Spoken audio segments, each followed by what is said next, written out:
Good evening, and welcome to Night Caller's Bigfoot Radio. Tonight, we are going to be chatting with Tate Hieronymus of Bluff Creek Project and podcast. But before we get into it, I would like that you show the NCBR team some love by hitting that thumbs up on whatever you're using to listen to the show. And don't forget to hit the notification bell so that you don't miss any updates because I put out new content every week. Also, you guys can go to nightcallersproductions.com to see everything that I'm working on and all the ways to enjoy the content that I put out. I have a lot of great things coming and you really don't want to miss out. Also, you can look at my merch there and find a way to become a member of Night Crawlers and get access to even more content that not everybody gets to see. So go ahead and give us a like, give us a share if you like our content, and I'm going to just get into it and bring Tate on. How are you doing tonight, Tate? Good. These glasses are by special request, so you're welcome, Jeremiah. If Jeremiah makes a request, like, you have to do it. You just have like he says, "Hey, I need $1." I'll send him $1. If he says, Pretty "Hey, wear much. some sunglasses," I'll wear the sunglasses. Yeah, pretty much. He's just too nice not to do it for him. So that is Jeremiah of Bigfoot Society Podcast, an affiliate of Night Callers Bigfoot Radio. And yes, so I actually met Tate through Jeremiah. We are part of a clubhouse thing that we do on iPhone. So I see Kip Morrow, man. I know. You're too cool for school. I didn't know Kip was going to be present tonight. This could get crazy. I should have warned my moderator. I feel so bad. I did not warn anybody. Okay, so Tate, first question. Are you going to wear those the entire time? I might take them off because they're kind of small and they hurt my face a little bit. So, Okay. But for now, they're staying on because I can okay. Look at the comments and look at you, but you guys don't know it. Brilliant. This is why I had Tate on. He's a genius. All right. How did you get started in the topic of Bigfoot? Keep your shirt on. No. No, I'm keeping that on, Kip. How I got started into the world of Bigfoot. Well, I'm from Kansas City, Missouri originally. And then I moved to Iowa in 2001. Then it wasn't until I moved to Mexico. I think that's when Finding Bigfoot was started. I think it was in 2011. So I really got hooked onto that show, and then I was in Ensenada, Mexico for about 3 years, and I was like, I really want to go to the Patterson Gimlin Film site, and it wasn't until I moved to California. I can't remember what year. I want to say 2016 or 15. Anyway, I was like, Dad, let's go to the Patterson Gimlin Film site. So, I want to say in 2016 we ended up going, and that was my first time there. I couldn't find the film site. It was actually a lot harder to find it, even with directions. So couldn't find it. Second time I went, I actually ended up running to Cliff and Bobo and Tom Yamarone and Terry Smith, and became friends with them eventually. And then went back there again, and I met Robert Leiterman and Steven Stroifer and Kip and Rowdy Kelly and Jamie Wayne, and that's how I met the Bluff Creek Project, and that's how I got involved with those guys, and that's how I got involved with getting my feet wet in the whole Bigfoot community and getting my research moving forward from that point on. Gotcha. So you joined the Bluff Creek Project, right? And then you decided you were going to make kind of a mini documentary. Is that right? Or a mini film? Yeah, I was going up there and I was just filming on my phone, and then I had to take these little videos, 3-minute videos, and run it through a 8mm filter. I downloaded it through an app.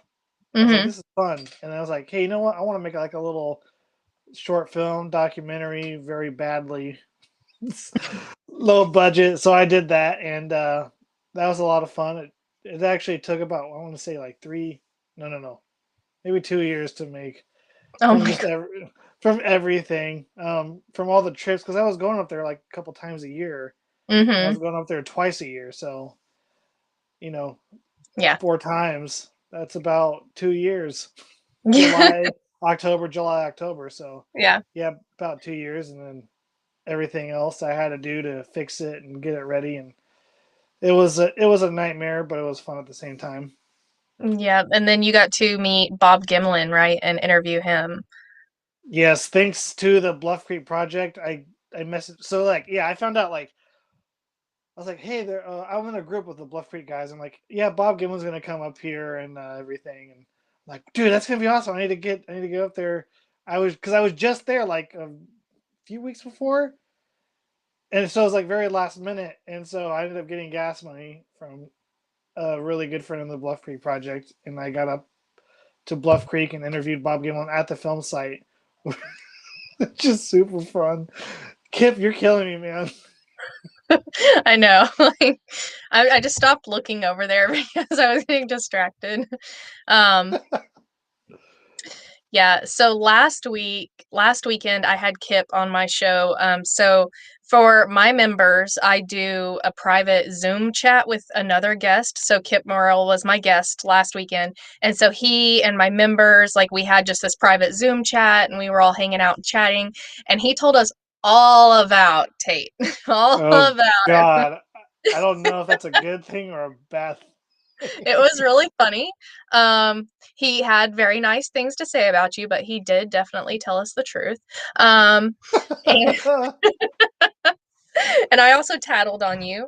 Oh Yeah, God. so it was a really good time. So you guys, if y'all become a member of Night Crawlers, you get to join in the Zoom chat with certain guests, and it's really fun because it's laid back. I don't post it.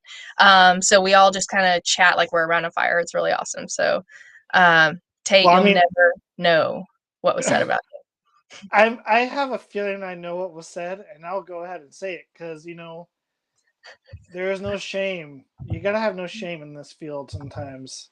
you. Uh-huh. That was really that was I like that. Hmm.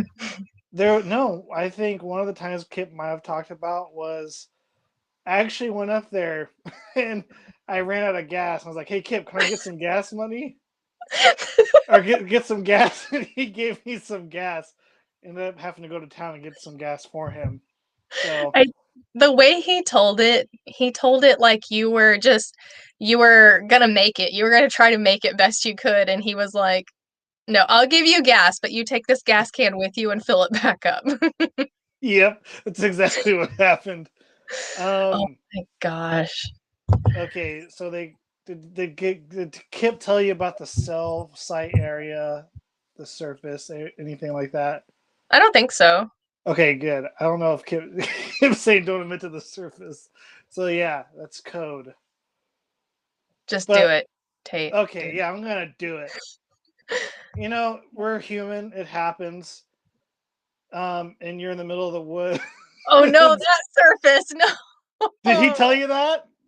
Well, he didn't say it was you. Yeah. Oh. Hey, Oh man. I pulled a certain one someone's name that you would usually do that. So He he explained what it was. It's for everybody out there. It's called surface shitting. Don't be a surface shitter. Bury your poo. He said that somebody did it, but he didn't say who. So thanks for being so honest, Tate. You know, you have integrity, sir. Integrity. Keep saying don't do it. Sorry, Like Kip. he kept your confidence. That's a bro right there, man. Yeah, I honestly I love Kip. Thank you, buddy. Oh, Kip's a great guy. I'm really, really blessed that I came into contact with him. He's one of my members on Nightcrawlers, and he's he's very supportive. So I I'm really mean, glad that he came into my life. it's it's that story's gonna come out one way or another. Might as well rip the band-aid off and just tell it. You know, Yeah. it happens. Literally it's nature. People, come on. I'm a human being just like you. We all do it. We've all been there. We Maybe don't not want as to much as smell what me. you do though, Bo. Like, I'm just saying. Um, okay, so hold on, I gotta get Bros before surface. God, Kip. Okay, so you got to interview Bob Gimlin, which is super cool. I've never met him, so bucket list. Um, so I guess I'll go with are do you so you said you go there about 4 times a year to Bluff Creek? When I was living in California, I did, but Okay. when I So lived in are Iowa, oh, go ahead. oh, I was just gonna say, are you active on any areas right now? Like social media or just Research. Researching. ah, The reason because that you're on social site, research. Bigfoot. social media, yes. Yes. Let's find Um, Bigfoot first, and then as you can take over social media. Okay. as far as the research, the only place I'm going right now, not currently in Florida because that's where I'm at, but I do make the drive out to California because when I was in Iowa last year, I drove from Iowa to California and back. Now I'm in Florida, and I'm actually planning my trip to go to California in June. So And you're gonna drive? yeah, uh-huh. I was actually in Portland too last November, so I do get out to the Pacific Northwest as much as I can. So this June trip is going to be a fun, long drive and a good trip. Are you going to the one in Washington, the event in Washington? The No, I'm doing another project I could talk about later on here. I don't want to okay. give you too much away, Okay. but Oh um, wait. I'm going to be in Southern California, and then I'm going to go up to Bluff Creek with the guys. Then I'm going to Nice. go to Portland, Oregon, and visit Cliff, and then make my way back home sometime in July or August, give or take. Gotcha. That Should be sounds like a fun. lot of squatching. it's it's going to be a lot of that and a lot of driving. Yeah, but mostly, I mean, squatching. So yeah. I'm going to the Medellin Falls conference in June in Washington. So we're going to go up to Washington and then come back down through California so I can hit like all the Bigfoot mecca spots on my bucket list. So Have you been to Bluff Creek? I have not, and that's like I'm trying to figure out how to get over to that so that I can do it. And it'll be around the end of June. So I'm really excited about it. Man, Yeah. yeah, go to Bluff Creek. I think the gate should be open. Yeah, go to Bluff Creek on your way out. I definitely will, but I'm not going to get directions from you. No offense. I'm just kidding. I wouldn't give you directions. I'd tell you somebody else to give you directions. Steven Streifer is the one who usually does that. He's pretty good at it. Well, okay, so tell me about the Bluff Creek Project. Um, well, the Bluff Creek Project. So as far as I know, and this is fact, it originally started to find the Patterson Gimlin Film site. I can't remember Cliff or Kip's on here. He'll probably inform me on the year when that started. But I know they confirmed it around 2011 when Finding Bigfoot went to film their 2-hour episode there. Mm-hmm. And so that was kind of the thing. Steven Streifer got, I want to say, Robert Leiderman and Ian Carton. Those were the first two guys, I believe, that kind of started with Steven to try and go down there and find the film site. And they spent like forever looking around down there and finding it. So they ended up finding it, which is super cool. And I think it's a huge contribution to the Bigfoot community in general. Mm-hmm. Kip, shut up. Anyway, yeah, it's a huge contribution to the Bigfoot community. So stupid. It's a huge contribution to the Bigfoot community. So that's super cool. And they I'm ended so up putting sorry. I no, am. it's all good. They ended up putting trail cameras down at the Patterson Gimlin Film site and around the Bluff Creek area. And There we because of that, they were able to prove that the Humboldt marten was still not extinct in the Bluff Creek area. And I think they are now listed on the endangered species for that area, which is go. super Mhm. cool. It was like really huge for the group, and then that's kind of the summary and rundown of it. I'm very bad at explaining things. I'm not very good at words, so as Wording is hard. people who know me best know that already. So Well, I think you would do fine if if Kip wasn't being Kip right now. I'm just um, blocking this. I I know can't. he's being supportive. Um, Okay, so then how did the Bluff Creek Project podcast come around? So I was in the group. When did I want to say a couple of years ago. I kind of brought the idea of like, hey guys, what if we started a podcast? That'd be super cool. And then I just kind of left it alone at that. I was like, didn't really bother with it. And then when COVID hit, I was like, hey guys, let's do a podcast. And I think it'd be cool because we can talk about like what we're doing a lot more than just posting pictures on Facebook. Once a couple times a year when we go out there. And the idea was I wanted to interview people who've been out there or who are affiliated with the Bluff Creek Project in some way or another. And so that's kind of the idea behind that. And we got some pretty cool guests on the show because of it. And I'm very happy where it's at. And I'm the one who runs the Instagram and does all the scheduling, but by no means is it me. It's definitely a group effort with the guys, and they all have a part in it, just like me. I just happen to be the one that has more time than they do. Yeah. But no, it's definitely a group effort, and it's not just me. It's everybody in the group. Gotcha. I just know that like in your bio it mentioned that you kind of launched that off or had kind of the core idea for it. So Kip says you're very skilled at social media, so your takeover is coming. So can you tell me about some of the experiences that you've had while researching? The first time I had an experience was in Bluff Creek. That was actually my first time being there. And it wasn't actually during any research. I just wanted to visit the film site, and so me and my dad and a couple other friends, we went up to Bluff Creek, and we were trying to find how to get to the film site because we got or not the film site, but Louse Camp. We got directions from I think Steven or the Bluff Creek website, and so we ended up getting out there, and it was like 12 o'clock at night. We were setting up our camp, and thought I was hearing stuff, and then I want to say maybe around 1 or 2 in the morning, something did come walk by our tent. Because I saw a shadow, and it was like really skinny in profile, and it was walking from where the creek was, and it stopped and it turned because the shadow got really wide and stood there for a few seconds, and then turned back and went the same way it came from. So that really freaked me out. And then I have some audio. It's not great, but there's definitely something on there if you listen for it. But by no means is that conclusive in any way. It was bizarre to say the least. So that was at least one of the experiences that I had. And then another one that I had was it was in Southern California, just outside of Santa Clarita. I was with a buddy of mine. We got a thermal video of one.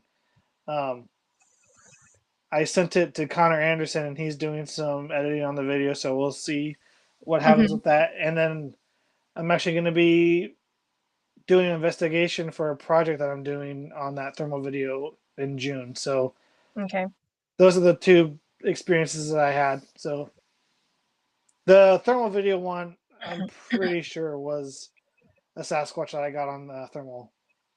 But I can only tell my story, and if people believe it, they don't. And if they do, awesome. Like Kip said on the show last week, until you've been there on the dirt, it's really easy to say that something's not real in armchair research, but until you've stood there on the dirt and done the investigation, it didn't happen to you. So, he stated that really well. Actually, we have a question from Kip. Tate, if you had unlimited funds, would you consider spending an entire year at Bluff Creek / Louse Camp? Yes, I would. Me too. I would pull a camper in there somehow and just stay there as long as I can, even during the winter. And I'll have a snowmobile for the winter time because it does snow in there. Unlimited funds. So yeah, why not? Jet ski. I mean, fine. The creek is a little too shallow for a jet ski though. There. You have unlimited funds. Why wouldn't you have one? Just in case. You don't know if it floods. You don't know. Well, I guess it did flood in '64, so that's why the sandbar's open in the film. You're welcome. I'm just trying to keep you safe. Um, oh my gosh. Okay, so um, oh, I forgot what I was gonna say. Crap. Hold on. Okay, what Oh, is why? the? Go ahead. No, you first. No, no, no, no. So I think I was gonna ask, what is the best evidence that you've seen to date? And it doesn't just have to be yours. Just what is the best evidence you've seen to date? I think the Stacy Brown thermal footage is really good. And that's some of the best thermal footage. Also with thermal footage, Barcatino's thermal footage in the Sierras is really Hmm. cool, and I find that interesting. And I'm a friend of Bart's, and I definitely believe him, and I know he wouldn't fake something like that. And I think those two thermal footage videos are some of the best in my opinion. And then obviously for me, it's the Patterson Gimlin film. That's a huge one on my on Yeah, my on my list. yeah, I So those agree. are those are the three I would consider my best and favorite evidence. So, are you a believer, Tate? Yes, I Okay, am. I okay, am very much so a believer okay, and and and a knower and a knower. okay, there you go. So whenever you started out doing this, so you started out doing this, you went out to Bluff Creek and you were looking around, all of that. You kind of got interested because of the Patterson Gimlin film. And now you're a Bigfoot researcher and you're part of the Bluff Creek Project. You go out there and research. You have your podcast. How has your thought process about Bigfoot changed from then to now? Um, I mean, it's changed in the fact that I try to be a little more uh, skeptical in my thinking. Um, Mm-hmm. just because I learn a lot. Actually, to be honest, the Bluff Creek Project, those guys, they've taught me a lot, and they taught me a lot that I try to apply in my research. And then from friends like Cliff and Bobo, I learned a lot from them. So definitely, it's changed a lot from the beginning. I would say, I don't know. I guess in the beginning, I didn't really have much exposure to research. So Mm-hmm. with those guys, that's kind of where I really started going out and researching. So I guess from there, it was kind of just more skeptical thinking and trying to be a little more critical and Right. Occam's razor and just Mm-hmm. not everything is Bigfoot because most of the time it isn't. Most of the time it's your Exactly. mind playing tricks with you. Exactly. Or you're just so excited in the moment that you're like, "Yes, this is it." And then you look at it later or listen to the audio later and you're like, "Yeah, that's not that." Yeah, Yeah. you really got to be careful of that because it can be. Um, Yes. you don't want to be that one guy that's like everything is Bigfoot. You have to step You back and look at the don't. big picture. Absolutely, absolutely. And then, just be open to constructive criticism and feedback, just so that you don't end up being that guy or girl that is everything is Bigfoot. Yeah. I agree 100%. Kip Kip. is. Kip. I'm just gonna go ahead and put that one up there because that's classic 100% Kip. Um, so, if you could research with anyone past or present, who would it be? Oh God, can I pick a few people? No, no, I'm just kidding. Go ahead. Okay, Renee DeHenden would be one of them. Yes. Bob Titmus and John Green. Okay. Very good. Good roundup there. Yep. Those would be like that'd Absolutely. be a great group of people to go out in the field with. Absolutely. Very well said. Um, hold on. We had another question from the chat. Give me a second. Okay, these glasses hurt my face now. Yeah, I was about to ask you to take them off just because, you don't want to be that guy. Thank you, Jeremiah, for making Tate be that guy for half of my show. Wait, I should just put them back on just because. Okay. Lori would like to know, has Tate ever spent any time in other states searching for Bigfoot? Oh, for the Bigfoot experience.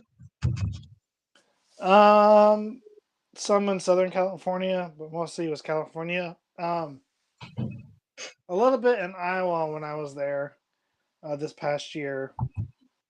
So a little bit of there, and then I have some plans to research in Florida. Jeremiah, yeah, I have some plans to research in Florida, and then Okay, good. looking forward to that. That'll be fun. But right I was now, like, gonna I was gonna go ask about ahead. that, like whether you're there, so why not have you not look for the skunk ape or, Well, I don't know. It's money, and I want to get to some good areas. But in Florida, I have to drive forever because I'm by Miami. hmm So I want to get to like some good areas. So like it's like a 3 hour drive at least. So I'm You trying to save my literally money. drive across the country for Well, fun. That's the thing. I want to save my money to drive out to California, and a 6 hour drive total is going to be a lot of money. All right, can we start, Tate, a GoFundMe to research the swamp ape and also the lizard man? You are in close proximity to the lizard man. I've been trying GoFundMe. They don't work. That's because you didn't have somebody else do it for you. That's the key. Let me tell you. Um, one, one of my moderators was wondering if you were blind. You were blind because of the glasses. So, um, Technically, no, but I pretend I am. I'm blind right now. um, let's see. Okay, yeah, Kip wants to know, are you considering moving out to the West Coast? Back Yes, to I the West am. Coast. Are you really? Yeah, I'm considering moving to Portland, Oregon, because I have some Okay. good friends that I grew up with that are from Kansas City, Missouri. Um, so they moved out to Oregon a while ago. So I'm thinking about moving to Portland and doing some work with them, and then also maybe helping Cliff out at the museum, seeing if he just when they get a little more budget and more Yeah. employees, a need for Yeah. that. So we'll see. Absolutely. That'd be a great opportunity. Great opportunity. So Kite Squatch, Rocket Kite Man, he changed his name. He used to be Kite Squatch.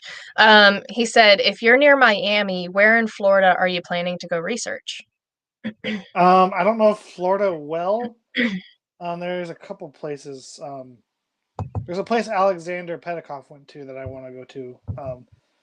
And then Stacy Brown, I think, I'm gonna hook up with him, and he might show me a few areas up in the Panhandle. So I'm looking forward to that. So, but as far as the areas, I'm sorry I don't know the names because I Yeah. literally just moved here like last year, Yeah. at the end of last year. So I'm very still new to the area. Gotcha. Gotcha. Then I won't throw the rest of the names at you. Because Alan wanted to know, have you been to the Ohari National Forest? Did I pronounce that right? Uh, That was almost as hard as your last name. God. that's so funny. No, I have not been there, but You said that with so much sarcasm. I pronounced your name right at the beginning of the show, and I feel like we just need to stop and be supportive of that, okay? I practiced for a week. it's funny. That's everybody. People who aren't in Bigfoot don't know how to say my last name, but people who are, they can say it without a problem. I can't. But you're the only one. I'm the only one. I add 26 syllables to your name. And then I don't know if Jeremiah told you, but when I did your show promo, I told him not to tell you, but I did your show promo and I misspelled it and had to go back redo it. Oh man, It was I've bad. I've had that happen a few times. I spelled it like mouse, Hirana mouse. Her her on a mouse. I've been called a hair on a mouse. I mean, for fun, hair on a mouse. Actually, there was one time I actually sent a video. There was like some fires in California. I sent it into like the news Oh station, yeah, yeah. and they ended up pronouncing it Hieronymus, which was so funny. That's how I I'm like pronounce Hieronymus. I'm like that's a first. moose. I also said Hieronymus. that one. Um okay, I was actually going to Okay, so this is a two-part question. The first part is going to be from me, second part from Kip. So, back to the show. We could talk about your last name for hours. Um, what is some gear that you cannot go without when you go researching besides a poo shovel?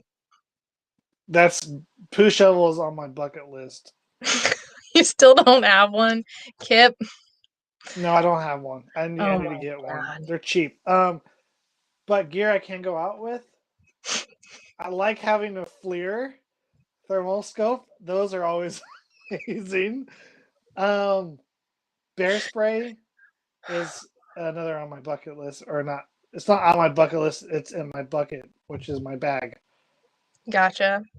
So I have that. But yeah, a FLIR is one thing I never like to go without, Yeah. and bear spray because that comes in Okay. handy anytime, really. I I've never really researched anywhere there were bears. I mean, I guess there are bears where I research, but I've never seen one. So I don't even own I bear ha- spray. Luckily I haven't seen one hiking in the Bluff Creek area, Hmm. but I really don't want to go out, out there without bear spray. Oh no, definitely where you go, you need it. Okay. Well, I mean, yeah. From Kip, what kind of equipment do you use? And what equipment is on your list to purchase with your unlimited funds? So the unlimited funds, Mhm. well, right now I have FLIR Scout TK, which is really nice. And then I have a DJI Mavic Mini and then a DJI Pro Air 2 drones. And then, so that's as far as camera equipment. I go out with that, and then my phone. Okay. Everybody has one that Yeah. could be utilized in research. I don't care who you are. So, but those the FLIR and the two drones are pretty nice things to have, in my opinion. I was actually Yeah. talking to somebody on my podcast last week.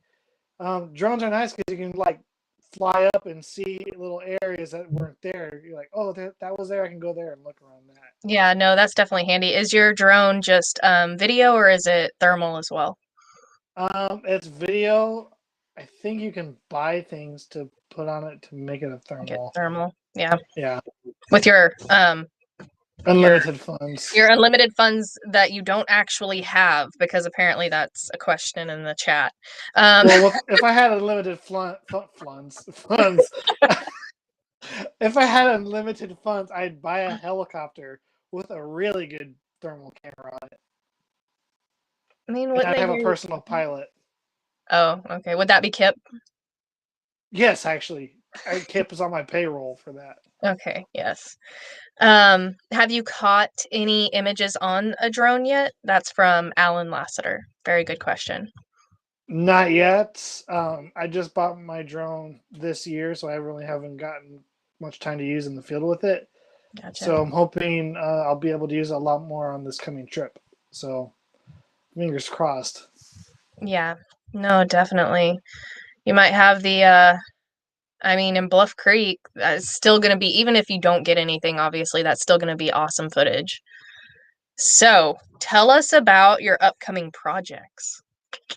Ooh, my upcoming project. I'm working on a new like short documentary film, which is going to be narrated by my good friend Jonathan Easley of Western Bigfoot Exploration.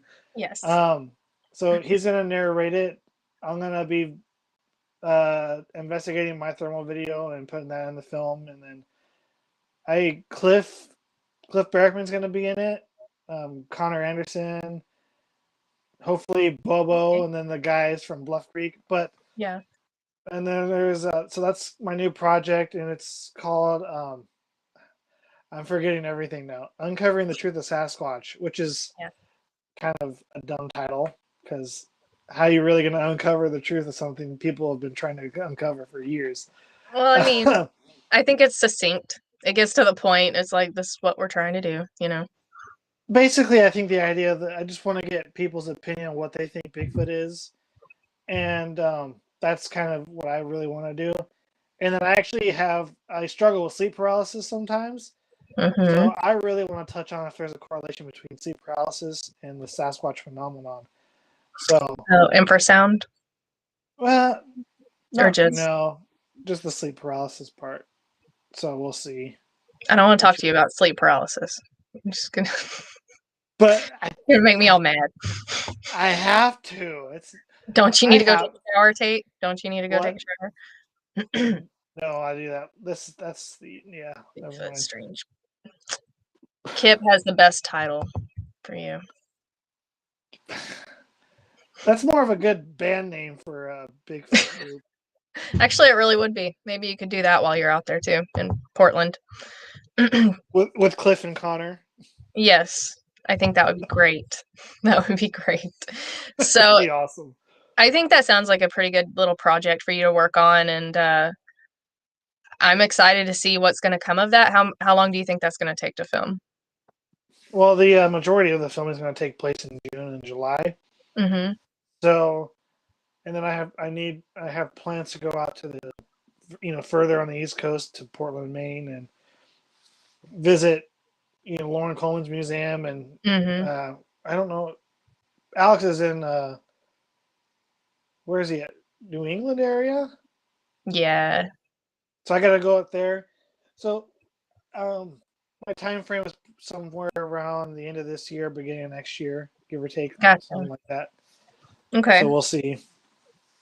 Well, we'll have you back on whenever, you get back. Be careful what you wish for. um I will review the project and then have you back on. Um so HB Thorne has a great question. What has been the strangest experience that you've had doing this work? Honestly, that thermal sighting was pretty strange. Because I went up there not expecting anything to happen, and it was really cool because I spent the whole day with Matt Moneymaker and some other people who had sightings, kind of in around that area that I had my thermal video, Mm-hmm. and so it was when I had that thermal sighting. It was me and like I said before, it was just me and a buddy, and then we ended up going out doing some calls, and then and I got a response back. I was like, this is weird because I heard something, and we went around looking for it. And that's when I started filming with the thermal. But the strange part of that, whatever it was, saw us before we saw it, Mm-hmm. because it was watching us, and we were looking around for it, and then we spotted it.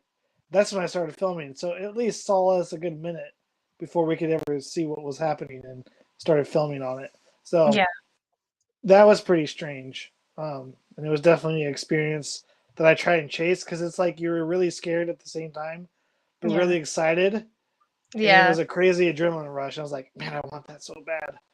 That's But what I always say is like the best researchers are the adrenaline junkies. Like I they're don't, always the ones that regret leaving an area instead of standing their ground. that's the funny because I left the area that night with my friend, and Mm-hmm. I regret not staying there. Mm-hmm. Because I wasn't expecting anything to happen, and something happened. And when something like that happens to you, I think like you're not ready for it. It does freak you out. I mean, it Yeah. does happen to probably some seasoned researchers. I Yeah. can imagine they're not ready for it. Mm-hmm. So if I could go back, I would have camped at the spot we had our camp set up and everything, and just wrote it out and see what happens. But Yeah. shoulda, coulda, woulda. That's exactly it. And it's like, well, if you had stayed, what really would have happened? Kevin has a good question. What do you think of the Bigfoot species migrating with a small family unit or independent? I think they do migrate as a family unit. Um, I think a lot of deer stay, like when herds of deer migrate, they're kind of in a herd, not alone. Stronger in numbers is Mm-hmm. the way to go. So I do think they migrate in like numbers and stuff like that, and not individually. So Got that's my personal opinion on it. that they have clans or family units. Yeah. Mhm. Um, Tate, have you ever been to Falk?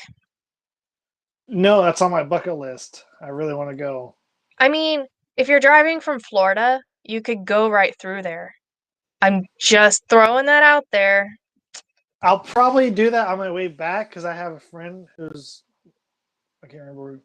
He's up by Illinois somewhere, but I might try and invite him out Yeah. to come with me to Falk, Arkansas, and because he's been there a couple times, so he knows some people there. So we'll see. Yeah. Well, I could meet you, really, and you could meet the Falk Monster, Keith Crabtree, and we could take you to a few spots. And yes. he's related to pretty much everybody there that was in the movie, so you could go to their houses and all of that. It's really fun. So Okay, that's gonna be on my bucket list for this trip. yeah. So just let me know when you're heading back. Hopefully, we'll be back by then. For Um, sure. yeah, that would be awesome. What are your Skip is thoughts? like Kip just won't stop. Um, what are your thoughts on Area X in Oklahoma, the NAWAC area? Area X. I don't believe in the pro kill like they do over there, because they usually go out with like guns blazing sometimes.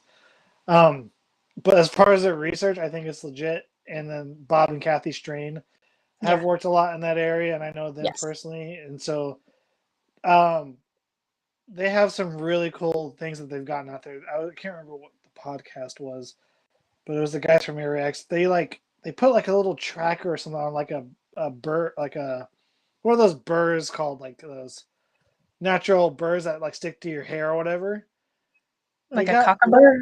Like, I I mean, don't that's what know. I call it, but I know it has an actual name, but I don't know what the actual name is. I can't remember, but they something caught a burr and it had like the GPS and they were tracking it for a few months. Oh, yes, yes, yes, yes, yes. And I was Yeah. like, oh, that's in the way they were talking about it and how they did everything. It's Yeah. like that's really interesting and intriguing.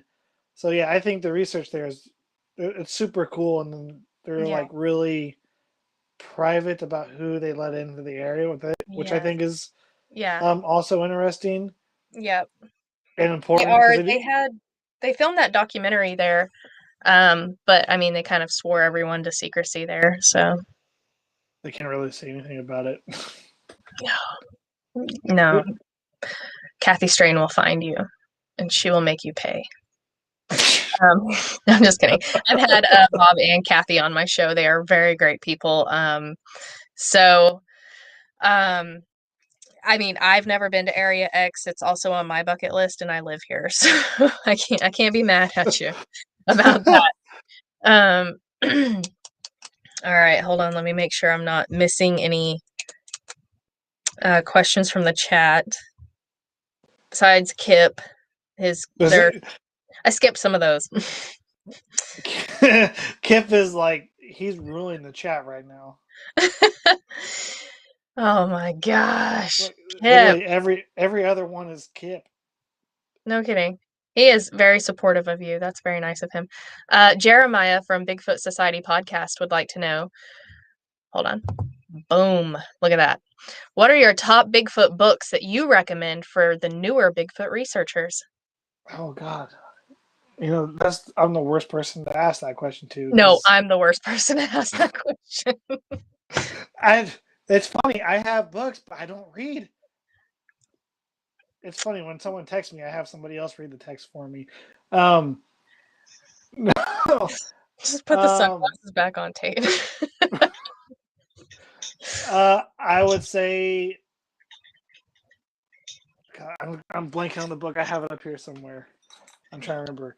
It's well, if you really want to get into the academic of Bigfoot, Sasquatch Science Meets Legend by Jeff Meldrum is really good.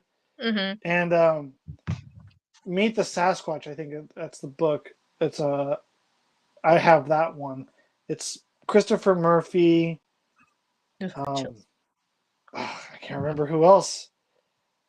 Christopher, who's that researcher from Canada? Alex had him on his podcast a few weeks ago. He smokes like a pipe. He's really cool looking. so Jeremiah would be the person to ask that because he's like on it. Jeremiah, if you could just tune in real quick, that'd be great. Trying to think. It's Christopher Murphy. I don't want to get up and get the book. I'm too lazy to do that. But, Meet the Sasquatch is the name of the book. That's okay. Yeah, Thomas Steenberg. That's it. Okay. Yes. That book I really recommend. Okay. Yeah. Yeah, we had a clubhouse on different cryptid books, and I felt so awful because I don't really have time to read a lot of books, and definitely I don't get to read every author's book before I have them on the show. You know, I would literally just be reading all the time. Um, but we had that clubhouse, and I remember I was like, I've only read like one Bigfoot book in my entire life. Like, I've watched documentaries and I do my research on my guests, but I don't have time to read every single book that's out there. So that has Yeah. been something that I'm working on, is reading the different books now. So, I feel the same way. Like I usually try to have books for my collection, but I have a mhm. hard time wanting to read them. Like I Yeah, think I'm gonna try and reach it. Where's it at? Oh, I just bought this book not too long ago, nice. but I haven't read a single paragraph in it.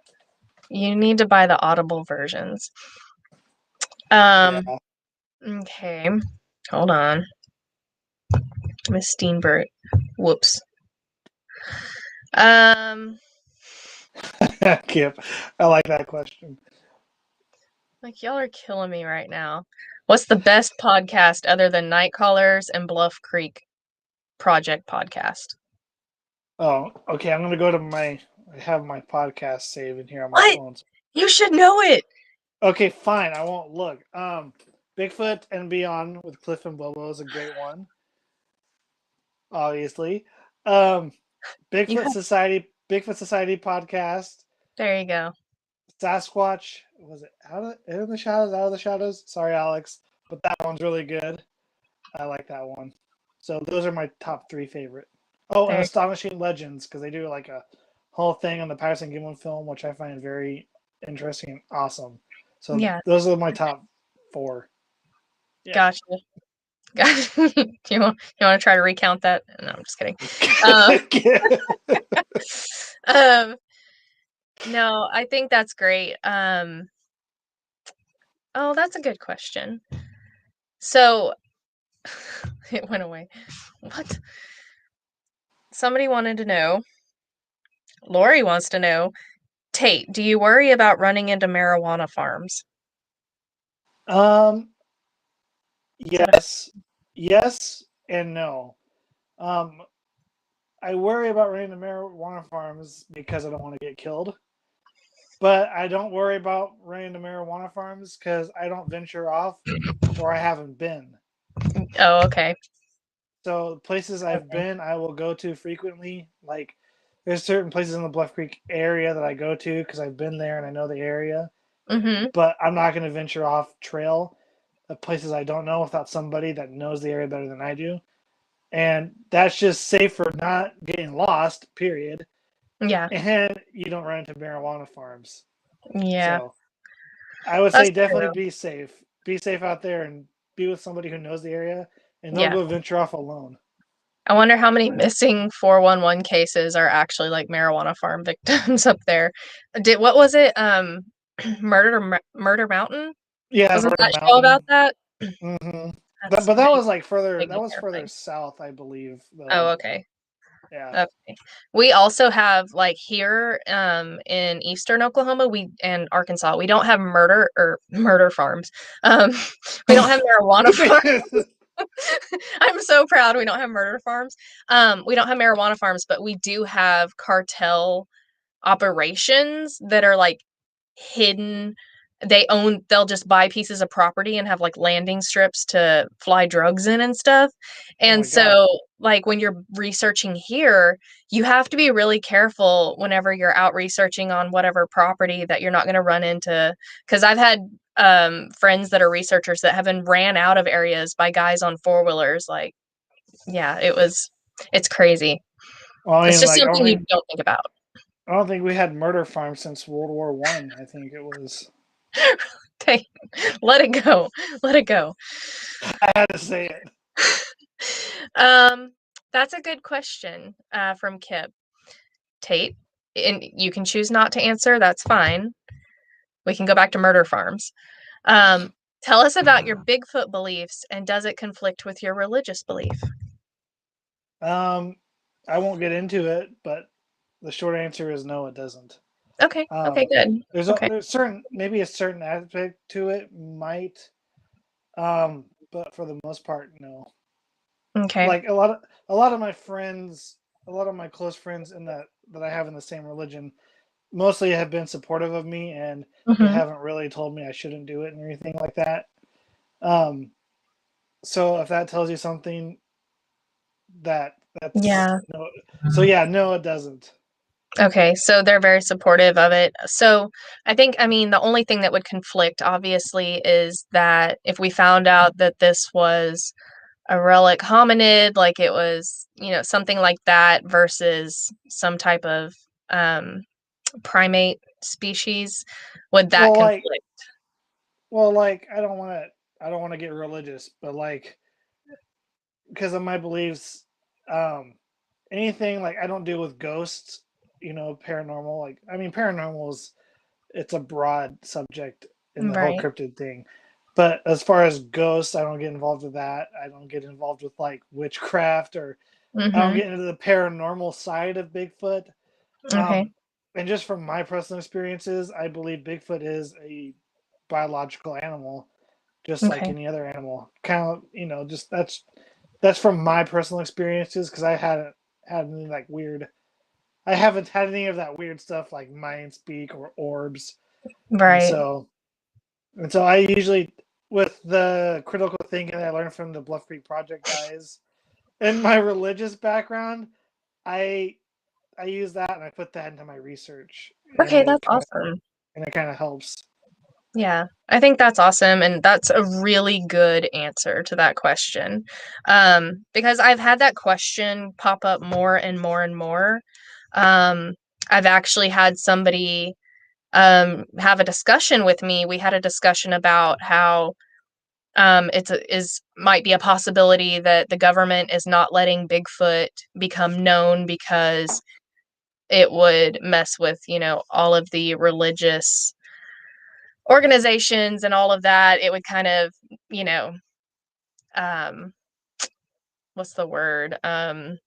Contradict all of that. And so they keep it on under wraps because of that. That's just a theory that I heard recently that I've never heard until recently. And I've never heard that before. I yeah, that's mean, a new one. there's so many crazy theories about everything nowadays. I mean, everything has a theory. I mean, like, Yeah. where'd you get those shoes? I heard they were made there. I theorized that. I'm like, Yeah. okay. That's true. That's true. So okay, you are a part of BFRO, right? Yes. Okay, and you have access to that gigantuous database, and that's a scientific word right there. Um, Joel Collins wanted to know, and it's okay if you don't know this answer, are the sightings or reports more male or female? I actually, that is a good question. I don't know that because I haven't gone through 50 states to look at Why not? who are reporting these things. Because this is probably a bad estimation, but in the state of California, there's probably a few hundred reports, and that's just one state. And I don't have time to go through all those one by one and look through all 50 Y- states. Your dedication is abysmal. I'm But just no, kidding. it really is. No, it's not. Um, Okay, so have you like, scrolled through that database and seen anything pop out at you that kind of you were like, wow, okay, you see any patterns or anything like that that just kind of jumped out at you? On it, I have not yet, but I'm gonna start doing that. Mm-hmm. Um, so I got a new podcast I'm gonna be doing. I can talk about Are that you? right now if you want. Yeah, I can Yeah. talk about that. So I had this idea, and I talked to Matt Moneymaker, and it didn't work out with the idea. But he did give me permission to use the BFRO database for a Okay. podcast I wanted to do. So I'm doing this new podcast where I will. So bear with me here. I always mess telling this up. So there's going to be 49 seasons on this podcast. I'm Okay. excluding Hawaii. So Okay. 49 Okay. seasons.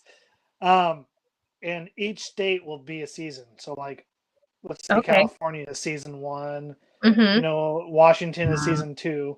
For each season, there will be 8 episodes, and each episode will be reports from the BFRO database, Okay. and it's going to be of those people telling their encounters. Yeah. So what's cool about that is some of those encounters aren't public anywhere else except for this podcast. Oh, that's awesome. And since I had permission from Matt to do that, that's Yeah. going to be my new podcast. And the name for it is called Bigfoot Untold Stories. Okay. That's So gonna be so awesome. I'm really looking forward to that. So I'm still working on all the emails and all that. So Right. there's a lot of work to be done with this one. But picture Finding Bigfoot town hall meeting, but for podcasts. Yeah, I think that's awesome. I think that's awesome. Um, Oh, so I, I love you, Jonathan. thank you, Jonathan, for being here tonight, and Jeremiah and Greg. We have, And Kevin. yeah, and Kevin, like we have a pretty good showing from the clubhouse tonight here to support you. That's pretty cool.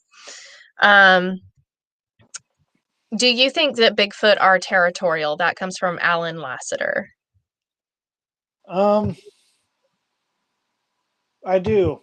I mean, if other animals are territorial too, like bears, I guess it depends. I feel like Bigfoots are more territorial than other animals, though.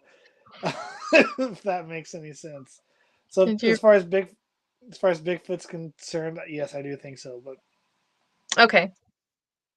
I'm very sorry that Kip ruined your answer with that comment that I just read and wish I hadn't. Um, wait a minute, can you please put that up there? I really.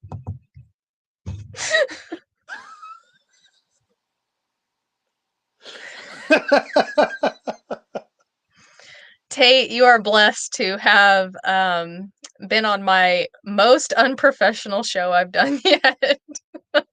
I can't remember who I was talking to, but I And said I knew it was going to Bluff happen. Bluff Creek Project isn't the most professional podcast out there, but we are a podcast. And the fact that Kip Morrow was my co-host Oh, God. for the beginning of the podcast, I'm amazed we last this long. My God. Jonathan's like, Kip is always correct. I just have nothing.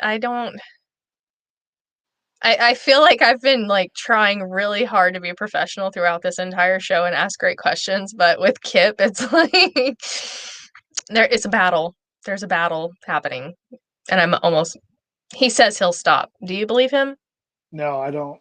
No, no. Hey, but when you interview me on a live interview, I come with my entourage. That's true. You do have That's supporters.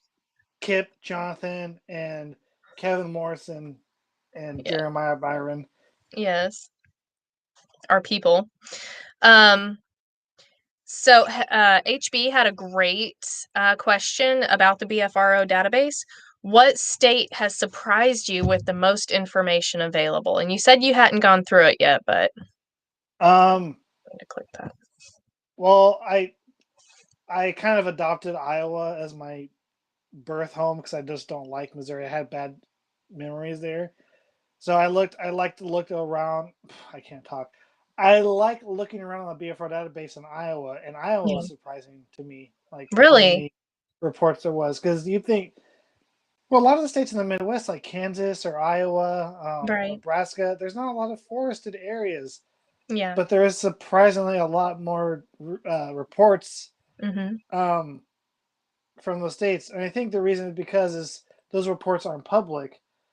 And so the reports that aren't public, it's on the BFR database, and there's a Yeah. lot of them, Mm-hmm. which is surprising to me. So yeah, Iowa was pretty surprising. When I was I'm like, literally picturing Bigfoot running through a cornfield right now. And I'm so sorry, well, Jeremiah. I'm so sorry. No well, offense. the crazy thing was, growing up. I mean, kind of going to the first question at the beginning, how I got interested. Yeah. I had friends who had sightings in Iowa. Like a friend of mine, his grandpa saw one, and he actually reported to the BFRO. which is pretty Really? awesome. Yeah, and That's so it walked across this field, up the driveway, and across the road, and that was not too far from where I was living. And I did a little research out there, and I had some, possible knocks response mm-hmm. backs to me, and then Finding Bigfoot did a episode there in the was it northeast part of the state of Iowa, kind of by Illinois Mm-hmm. and Minnesota. So they were up there. So Iowa, I think, it's an underdog in the state of Bigfoot research, in my opinion. I gotcha. No, it's not. No, it's not. That's exactly what it is. Shush. No, it isn't. It is not, Jonathan. Jeremiah said it. It is true. Clearly. Look at it right there. Freaking, where's my finger? That. It's not. It's not Cornfoot. It's No. Cornfoot. No, if it was Jeremiah, it'd be the Van. What is it? The Van Van Meter Meter visitor. Yeah. Yeah, but no,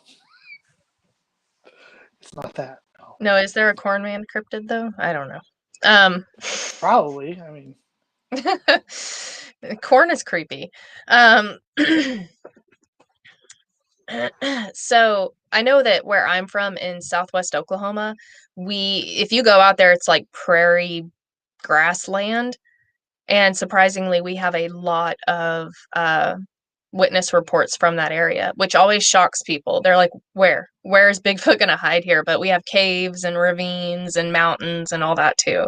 It just looks really flat in some parts. So don't let the geography and the topography kind of sway you, because Bigfoot are very elusive, and there are reports in the most unlikely of places. that's All right. true. So what are your thoughts on Dogman? That's from Alan Lassiter. I don't believe Dogman is real. Like like a lot of these things, like Chupacabra and stuff, Dogman and Mothman and Jersey Devil, they're really cool cryptids. I think it's cool to like get into and learn about. But as far as them being real, I don't believe so. Okay. Just because I don't think there's a lot of physical evidence. Like, as with Bigfoot, there's so many footprint cast and audio recordings and pictures and videos that it supports the existence of Bigfoot to be real. But as far as like those other cryptids, there's not enough evidence that I know of Yeah. to support the existence of it. Like, where's the footprints of a dogman or audio of dogman Yeah. or picture, or that's just how I feel about it personally. Yeah. But that's the beauty of an opinion. Yeah. Everybody has one. And they all stink. Just kidding. Your opinion was great. Thanks for coming on the show tonight, Tate. One. I am a nice person, just not to Tate. And I have my reasons why. Yes. Yeah. Keith. Oh, Keith. Very well said, Keith. There you go. Oh boy. Kip stopped, and he's made a very intelligent, I don't know what's worse, Kip making facts or him just ruining everything with funny comments. It's equal. Okay, so let me make sure. Does anybody have any other questions for Tate? No, Kip, that is not how that saying goes. Yeah, it's everybody has a Belly button. No, I finished. I said it all in my head. I finished the rest. We can't hear that, Tate. Everybody has to use their imagination. Dear Lord, Kip. I should have brought Kip on here to help me interview you. Dang it. Oh my God, that'd be... Just put him on here right now. Oh my gosh, we have to do that next time. Like, we have to have another show and just do that. You and Kip are the hosts, and I'm the interviewee. You guys are the interviewers. I'm the interviewee. Yeah, I think that's great. I think we should do that because the entire show is going to be about your bathroom habits in the woods and something about shorts. Wait, shorts? He asked if you have an opposition or you find other people's outdoor shorts, apparel, pants, apparel offensive. I No, don't I know. don't. No. I'd say if you're in the woods, go commando. Kip has possessed Tate and is now on my show. Oh, that Okay. wasn't Kip. That was all me. That's all me. I think the thing is, Kip comments these things, but I have the balls to say it out loud Oh and my to God. do and to make nature my own. So I'm gross, Tate. Gross. Uh, I am part of an outdoor, like a women's backpacking thing for Oklahoma, hiking backpacking page. And that was actually one of the questions that was asked was, what kind of undies does everybody wear? And literally probably 85% of the comments were, well, if you go commando, you don't have to bring any underwear. And it's just like, Oh, I support well, adult diapers straight up.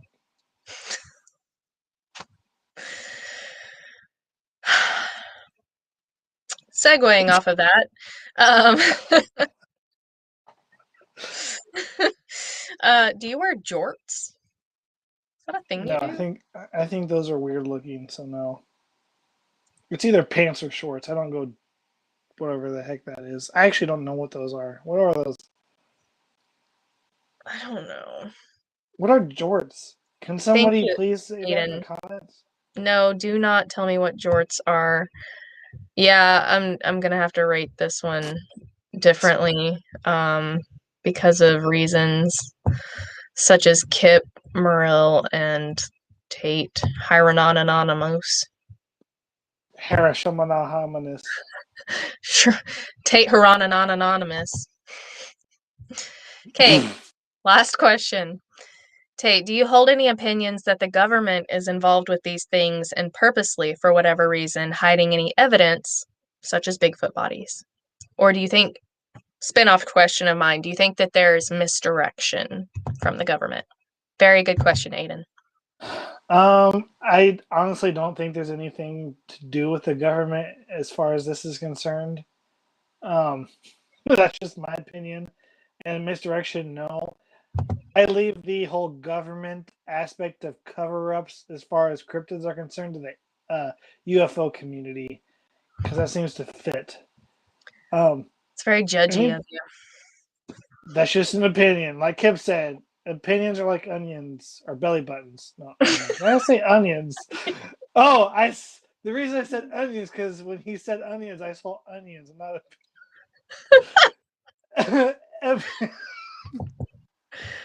opinions are like belly buttons. Everybody has one. Onions, right? Everybody opinions are like onions. Everybody has an onion. That's not how that goes. It is now. It's not. Yeah, Tate. So after this show, let me tell you what Tate's gonna do. He's going to go to his kitchen, open up another Red Stripe, not sponsored, and then is going to go make him some chicken taquitos. No. Yes. Is it because you already ate chicken taquitos before the show? No, here's why. Because I'm actually out of Red Stripe because I drank all of them before this. And I really want some spaghetti, so I'm going to make spaghetti after this. What time is it where you are? It's 10:40. Okay, and so to sum up this show, that is Tate Hieronymus in a nutshell, right there, right there. Yes, literally, we have gotten off of Clubhouse at like midnight, and Tate's like, "Yeah, I'm making chicken taquitos while I'm in the shower," and like, yeah, that's Tate. I actually had the air fryer in the shower with me, and I was air frying chicken taquitos.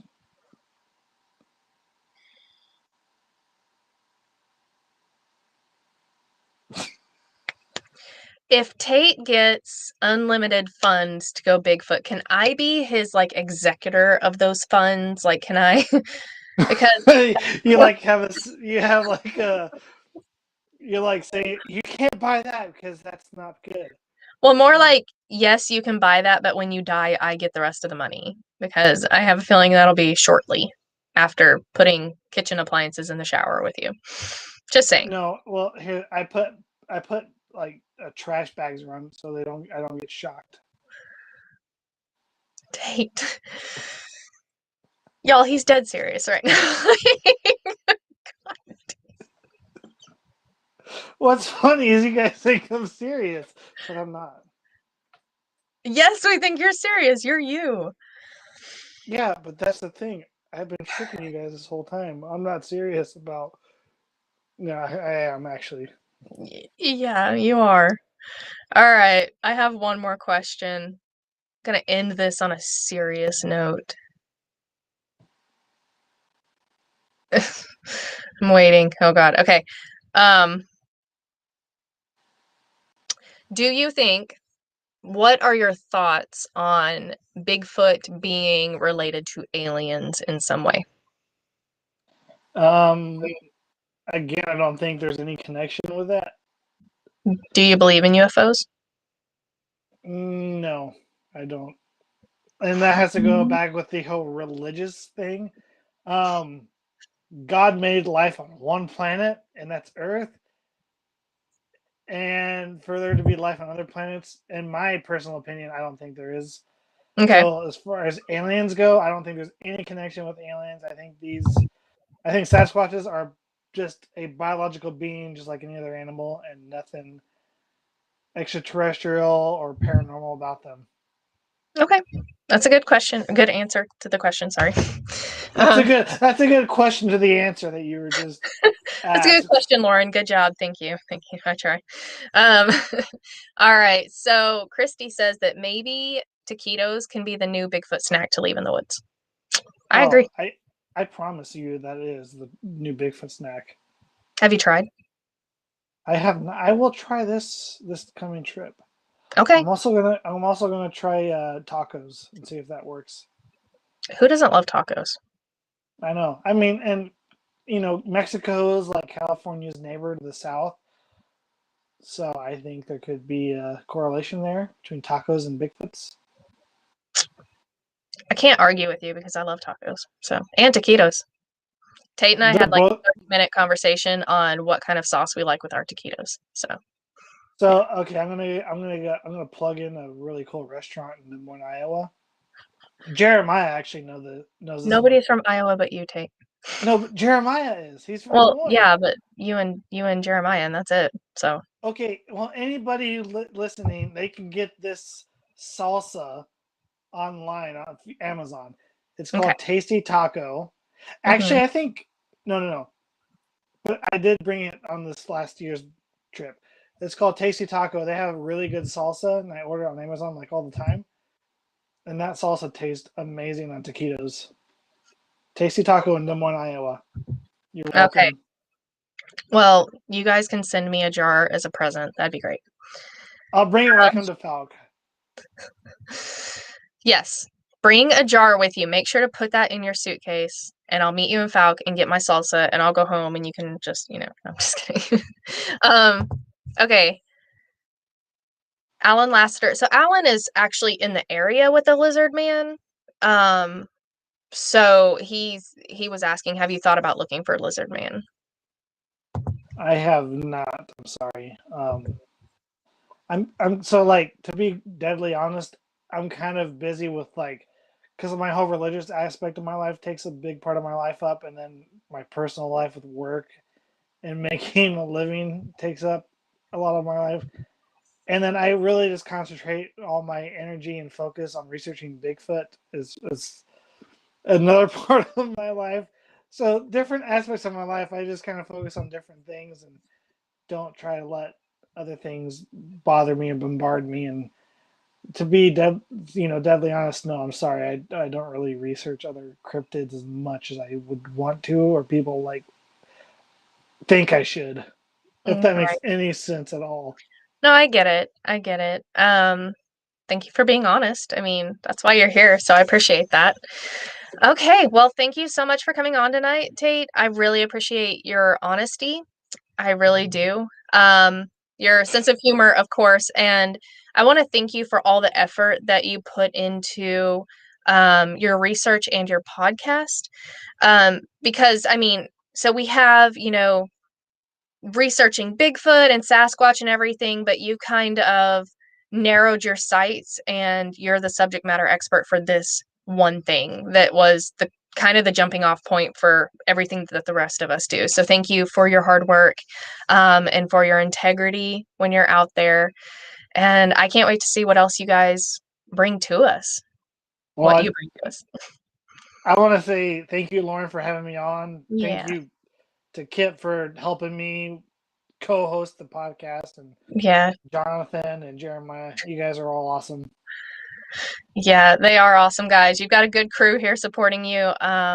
So I mean, keep doing what you're doing, Tate. And I mean, I would love to have you back on sometime to discuss, how you furthered your projects that you have coming up because it's going to be pretty awesome when you're done with it.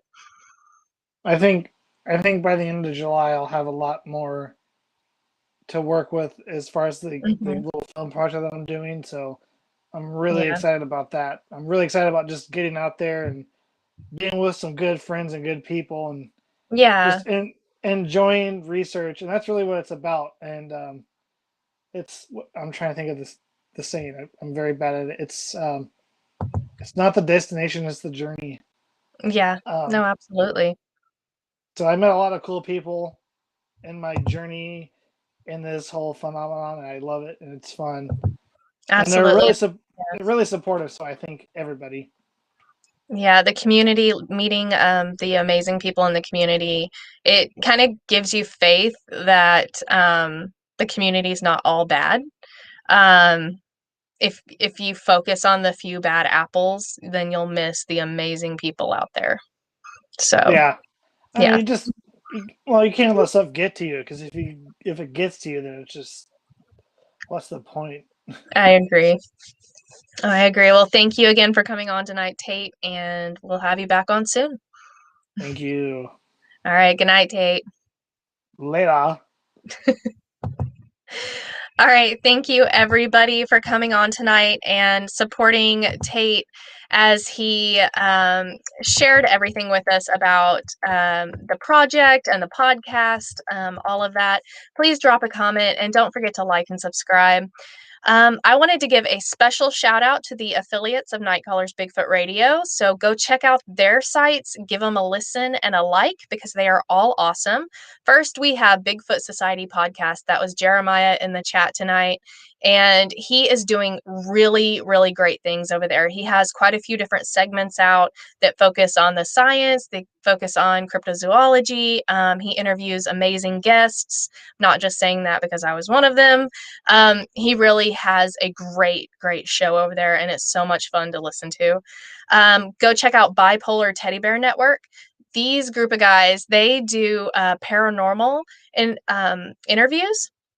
And so they actually have had people from all over the world on their show, and they do the paranormal interviews with them. And it's a great group of guys. They're a lot of fun. So go check them out, subscribe to their channel, give them a like. Also, Bigfoot Crossroads with Matt Knapp. That will be launching soon. Go ahead and go subscribe, like his Facebook, everything that we have for him, so that you guys don't miss whenever he relaunches his show because it's going to be awesome. Check out Weird Realities podcast. So these two lovely ladies have the sweetest Southern draws, and they will bring some knowledge. And so go check them out. They talk about all the weird things, but with scientific basis. I never listen to their show and don't learn something awesome that they bring across, and they bring it across in a way that it doesn't just go over your head. You really learn something every time you listen to their show. Check out Beaver Hook Productions by Logan Kraft. So he does video editing, and he recently did a video for the Fouke Monster Campout for me. Well, it was for Logan versus everyone, but it features the greatest parts of the Fouke Monster Campout. So guys, go check it out. And of course, um, a spinoff of Weird Realities is Weird Inc. And so that one is they interview authors of the weirdness. So definitely go check that out. And last but not least, we have Bigfoot Club with Bob Dominguez and his awesome co-host. He has great guests on, and it's everything Bigfoot. So you guys go check it out. If you're interested in becoming a Nite Callers affiliate and having me promote you through my show on all my forums, everything, check out my website, nightcallersproductions.com, and see what it's all about. Stay safe, be kind, and I will see you all next time. As soon as I can find the button to end this show, which is not happening right now. Oh, Lord. Y'all, it's been a day. That's not ending. Okay, good night.